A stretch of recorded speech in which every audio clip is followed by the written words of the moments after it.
Big Boss ticket to finale டாஸ்க்ல இருந்து பாரு மற்றும் கமருதீன் இவங்க 2 பேரும் வெளியேற போறாங்க அப்படிங்கிற மாதிரியான செய்திகள் வெளியாகி எல்லாருக்குமே மிகப்பெரிய ஒரு ஷாக்கிங்கை ஏற்படுத்தியிருக்கு. பிக் பாஸ் வீட்ல என்ன நடந்திருக்கு அப்படிங்கிறது தான் இந்த ஒரு வீடியோல நம்ம பார்க்க போறோம். பிக் பாஸ் வீட்ல நம்ம எல்லாருமே அவளோட எதிர்பார்த்துட்டு இருந்த ticket to finale task start ஆகியாச்சு. நேத்து முதல் நாள் டாஸ்க் போயிருந்துச்சு. அந்த ஒரு டாஸ்க்ல சுபிக்ஷா அவர்கள் ஜெயிச்சிருந்தாங்க. அண்ட் இன்னைக்கு 2 மற்றும் 3வது டாஸ்க் நடைபெற போகுது. அண்ட் இந்த ஒரு டாஸ்க்ல பார்த்தீங்கன்னா விஜய், பாரு மற்றும் கமருதீன் இவங்க 2 பேருமே ஒட்டுமொத்த ஹவுஸ்மேட்ஸ்க்குமே மிகப்பெரிய ஒரு இடைஞ்சலா மாறி இருக்காங்க. அது மட்டும் இல்லாம அவங்களுமே கேமோட சுவாரஸ்யத்தை மாத்துறாங்க அப்படின்னு தான் சொல்லணும். பாருவுக்கு விஜய் கமருதீன் கிட்ட சாரி கேட்குறோமே, அவன் நம்மள இப்படி பண்றாமே அப்படிங்கிற ஒரு ஆதங்கம். அதே போல கமருதீனுக்கு பாரு மேல ஒரு வெஞ்சன்ஸ் உருவாகி இருக்கு. அண்ட் இந்த ஒரு விஷயம் கேம்லயுமே அஃபெக்ட் ஆகுது. குறிப்பா சொல்லணும் அப்படின்னா, பாரு அவர்கள் விஜய் கமருதீனை நெஞ்சில தட்டியிருந்தாங்க. அதுக்கு அவரு அவங்கள அடிக்க போயிருந்தாரு. அதுக்கப்புறம் அவங்க வச்சிருந்த அந்த பால் வச்சிருக்கக்கூடிய கூடையெல்லாம் எட்டி உதைச்சிருந்தாரு. இந்த மாதிரியான விஷயங்கள்லாம் பார்த்து அங்க இருந்த ஹவுஸ்மேட்ஸ் ஷாக் ஆகியிருக்காங்க. டிக்கெட் டு ஃபினாலே டாஸ்க் எவ்வளோ டஃப்பா இருக்கும். அதுல கான்சென்ட்ரேட் பண்றதுக்கே மிகப்பெரிய ஒரு விஷயம் வேணும். அப்படி இருக்கும்போது இவங்க சண்டைய போய் தடுத்துக்கிட்டு, அவங்க சண்டைய வந்து விலக்கி விட்டுக்கிட்டு, இந்த மாதிரியான விஷயங்கள் இருந்தா மத்தவங்களோட கான்சன்ட்ரேஷனும் அஃபெக்ட் ஆகுது. அது மட்டும் இல்லாம இந்த கேமோட சுவாரஸ்யத்தையும் குறைக்குது. இதனால வந்து பார்த்தீங்கன்னா, வெளியில இருக்கக்கூடிய ரசிகர்கள் எல்லாருமே அவங்கள வந்து நீங்க டிஸ்குவாலிஃபை பண்ணுங்க. அவங்க அந்த ஆட்டத்த விட்டு வெளியேறணும். அப்பதான் அவங்களுக்கு இந்த கேமோட வேல்யூ என்னன்னு புரியும்.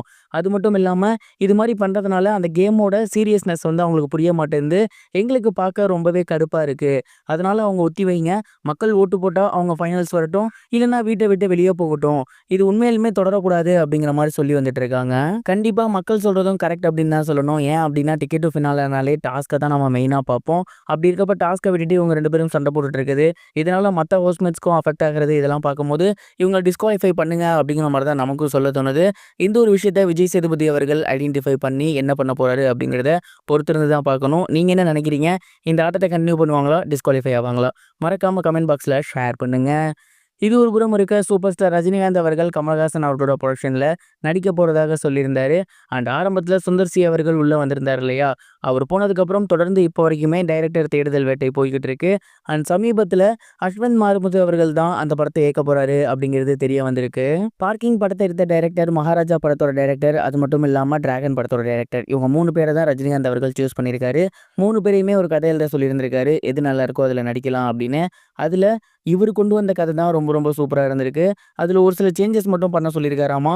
அஸ்வந்த் மாரிமுத்து அவர்கள் 1 மந்த் டைம் கேட்டு அதை மாத்தி கொண்டு வரேன்னு சொல்லியிருக்காராமா. ஸோ ரஜினிகாந்த் சாரோட அடுத்த படத்தோட டைரக்டரா இவர் தான் முடிவாக்கியிருக்காரு. அண்ட் இந்த ஒரு நியூஸ் அஃபிஷியலா இன்னும் கூடிய சில நாட்கள்ல வெளிவரும் அப்படிங்கிறது தெரிய வந்திருக்கு. டிராகன் படமே எல்லாருக்கும் பிடிச்சிருந்துச்சு.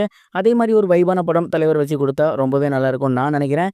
நீங்க என்ன நினைக்கிறீங்க? கமெண்ட் பாக்ஸ்ல ஷேர் பண்ணுங்க.